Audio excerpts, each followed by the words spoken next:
I think Dogman fell in love with my sister. Dear Scary Stories NYC, I am of the opinion that most Dogman sightings are accidental, as in unintended by the beasts themselves. There are, however, rare cases of a Dogman seeming to reveal itself on purpose to various humans for various reasons. Maybe they just like scaring us, or possibly some of them hunt us for game.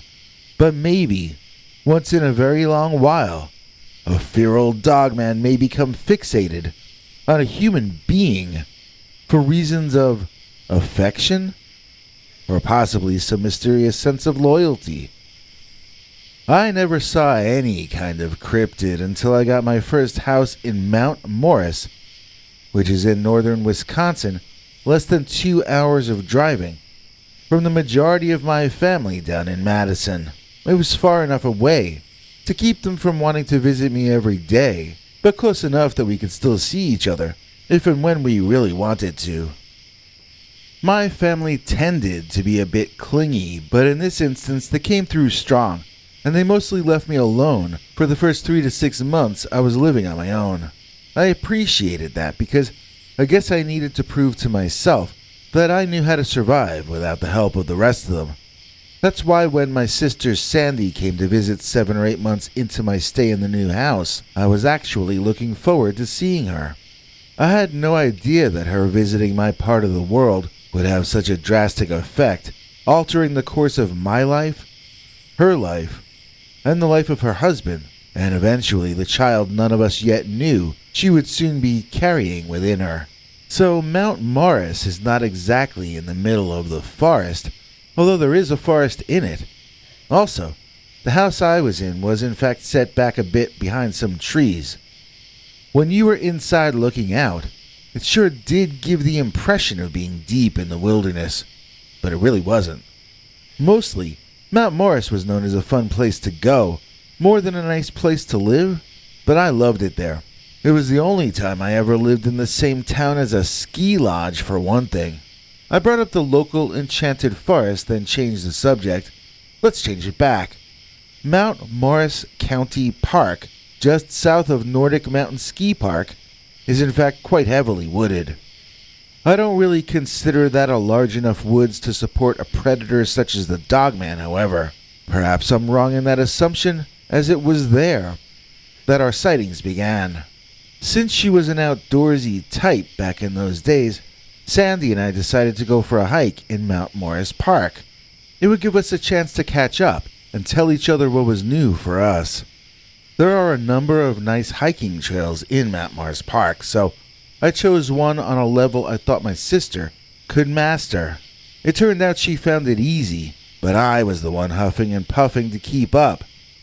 It was starting to get dark, and I needed to sit and rest for a while before being ready to make it to the end of the trail so we could go get some dinner and go home. While I was sitting on some grass, being lectured by my sister about exercising and eating better, I thought I kept hearing things from one area in the woods. Sitting down as I was, I lacked the perspective to look over into that area. I felt worried, but even more than that, I felt exhausted. So I kept my butt on that grass, and I kept panting to get my strength back. Now, as I mentioned, I couldn't see into that area of the woods from my perspective, but Sandy could. I learned this after the next sound from that direction, the snapping of a twig or a branch, drew her attention. I studied her face as she reacted, at first with curiosity and interest, but then with a growing look of horror. Suddenly, my strength returned, and I bounced up, eager to see what had caused my sister to become so frightened. That was when I saw the hairy, upright humanoid canine retreating into the deeper woods, where we could no longer see him. My sister had been too stunned to say anything while the creature was looking at her, but when it walked away, she screamed in utter terror. She didn't scream any words. She just primal scream sort of screamed. She started running away, still shouting incoherently. I ran alongside her, not any less frightened than she was at the time. I had witnessed the side and the back of the creature briefly as it walked away. To me, it was a half man and half animal kind of a being. I had not seen its face, but I saw that it had a tail, so I knew it was not a Bigfoot. I don't remember how well I saw the legs that first time, but the tail told me it was not a Squatch. When talking to my sister after the danger was over, she told me it was a werewolf because it had a canine head. I didn't really understand what she meant at the time. I visualized something like the werewolves they used to have on TV, like in old black and white movies. The next time we were to see the creature, though, we both got a better look, and trust me, this was not a Lon Chaney kind of wolfman at all. Needless to say, that Dogman incident left us both very tired and very uncomfortable afterward. It certainly was not something that either of us had been prepared for, and so Sandy and I sort of neglected to stay in contact for a while. About 6 months later, the Dogman had become a topic of interest for my family, and so the sighting that Sandy and I had inspired various relatives to come visit me and stay overnight. Of course, none of them saw a Dogman, and neither did I. In my opinion at the time, the creature had just been wandering through the territory and randomly passed by my house. It seemed a 1 in a million chance that we saw him, and I was certain that would be the only cryptid sighting of my life. And then, Sandy came to visit again. It was around 7 or 8 months after that first crazy night, when she dropped by next to sleep over in my place and catch up on old times. I think the Dogman incident in the park had become just a story to both of us. It gave us a little bit of family celebrity, and it stopped seeming as scary as it faded into the rear-view mirror, figuratively speaking. Sandy and I had a fun evening that night, and then we hit the hay, and the Dogman was absolutely the last thing on my mind when Sandy's blood-curdling screams woke me up sometime after 3 in the morning. I walked over to my sister's room, and I called out to her, but it seemed she was asleep. I went inside and turned on the light, waking her up from a bad nightmare. She sounded like she was being messed with by some kind of Freddy Krueger character. Her screams were so terrifying that my heart was beating really hard. You would have thought I was the one who had the nightmare. When we finally had both calmed each other down, I stood up to head back to my bedroom. As I flipped off her room light, however, we both saw it outside her window. Once the room was darkened, it was slightly brighter outside than in, so we could see him standing right there. He wasn't visible when the overhead room lights had been shining, but now there he was. Clear as, well, not as clear as day, but as clear as the ambient lighting coming from the house and the moon could make him. So when Sandy had said it had a canine head, I didn't understand that she just literally meant it had a dog head.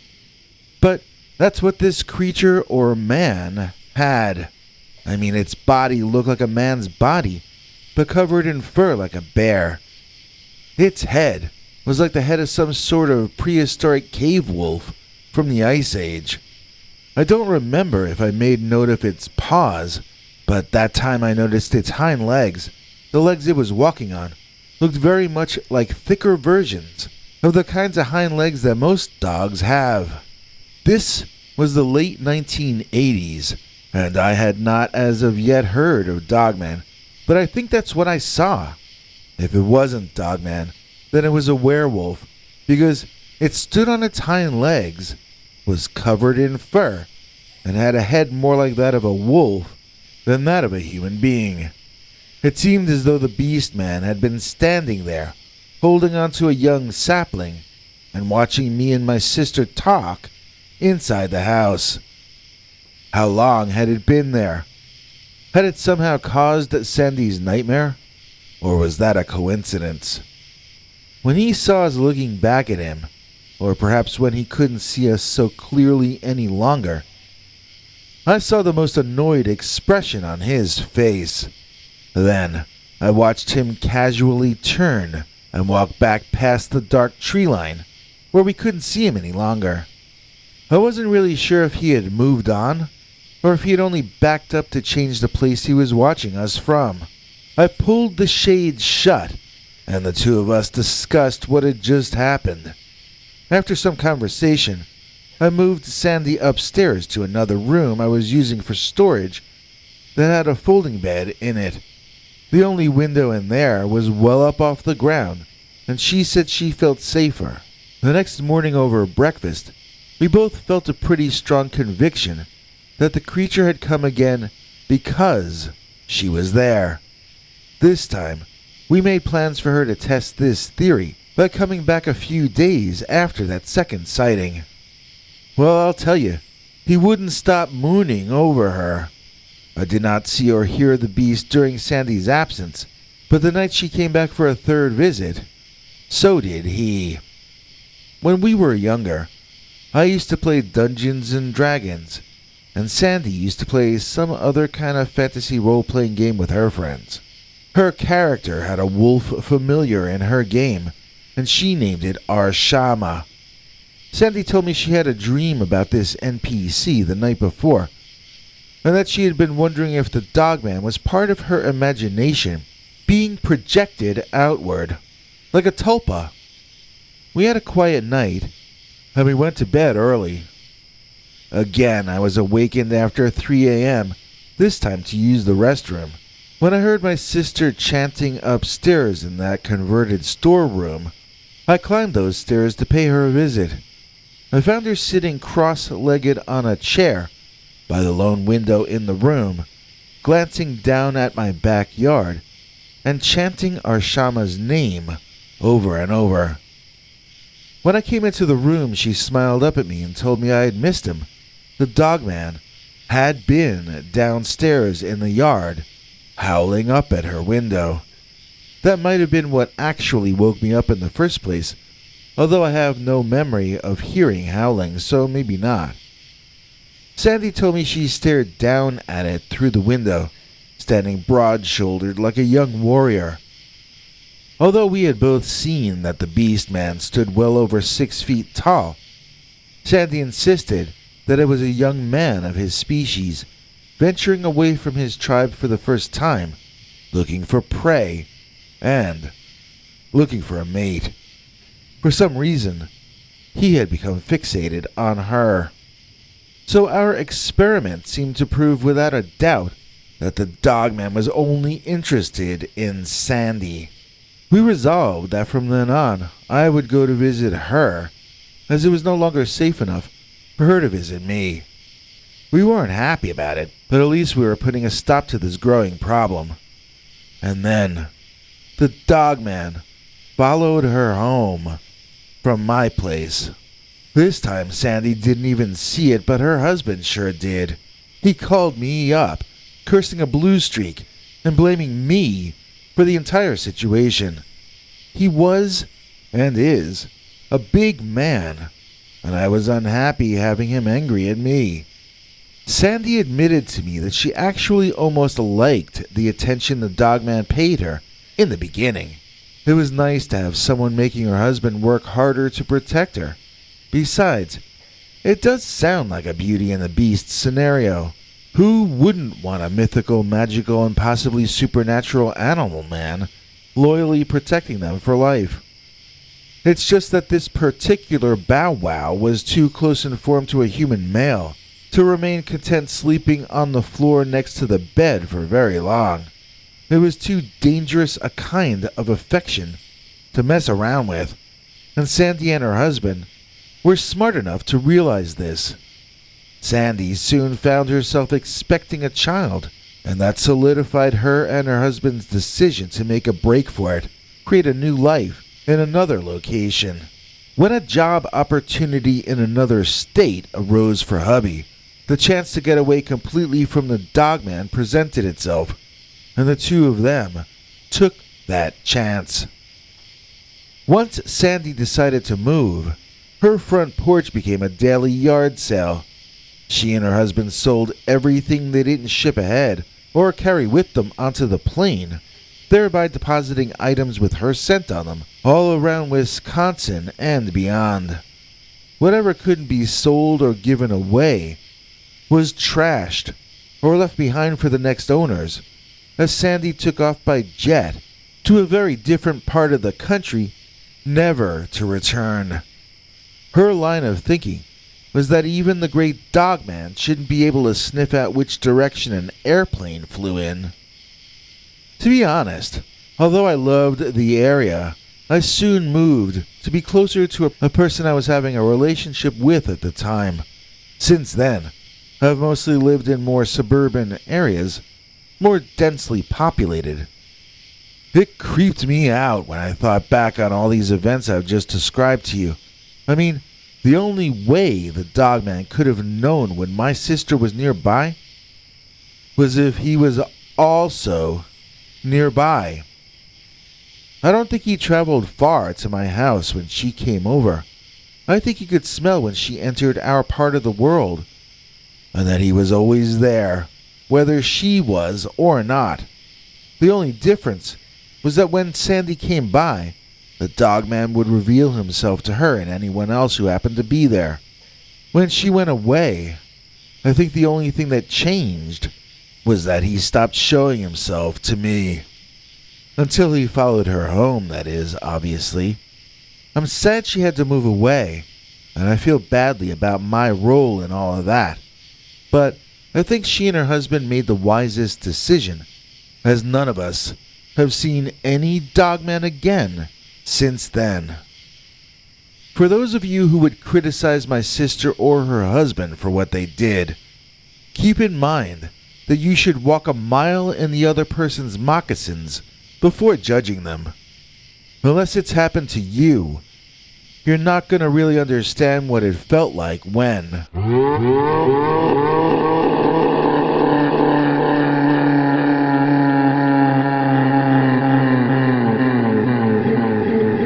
Dogman fell in love with my sister.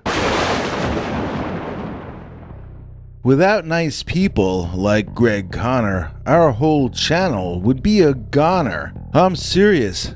Not pulling your leg. We couldn't survive without peeps like Greg. Please join us in thanking our prodigal executive producer Greg Connor for making this episode possible. In return for Greg's kindness, we give him links to our secret uncensored Dogman stories far too wild to ever run on this channel. If you join now at the $3 a month level or above, you get to watch our new 4.5 hour long secret uncensored Dogman archive, volume 5 in our set that now stretches over 24 hours long. There are so many fun ways to binge watch these wild and uncensored stories. You can watch one story per day for a month. You can watch 8 or 9 hours a day for 3 days. Or you can do the Dogman, which means watching the entire 26 or 27 hours straight through. Please get your doctor's permission before trying it that way. Those of you who are of age can take a sip of your favorite beverage each time the Dogman howls or yowls. It's just as much fun to binge it alone or with family and friends. And you can get this perk at all channel membership levels from $3 a month and up.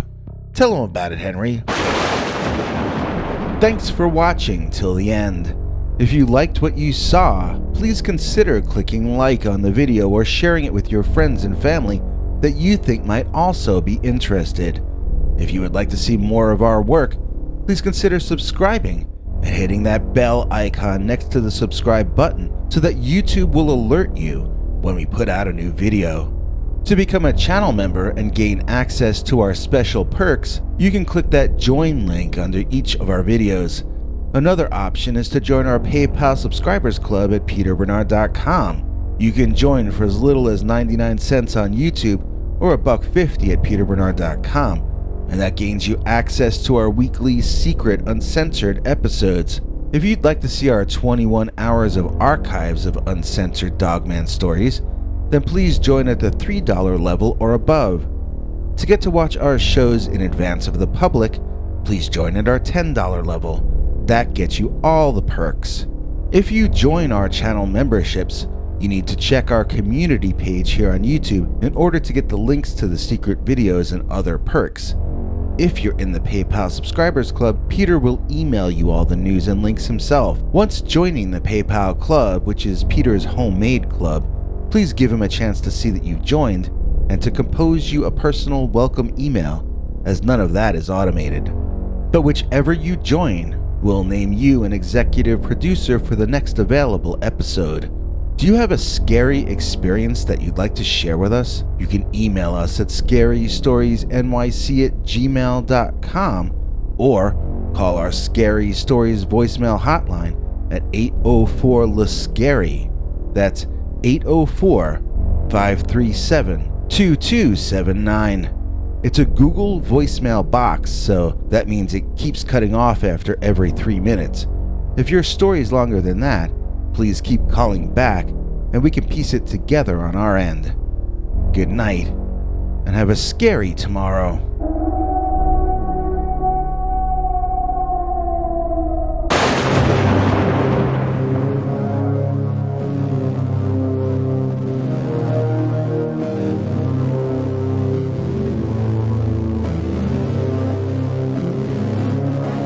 Come back for more scary stories.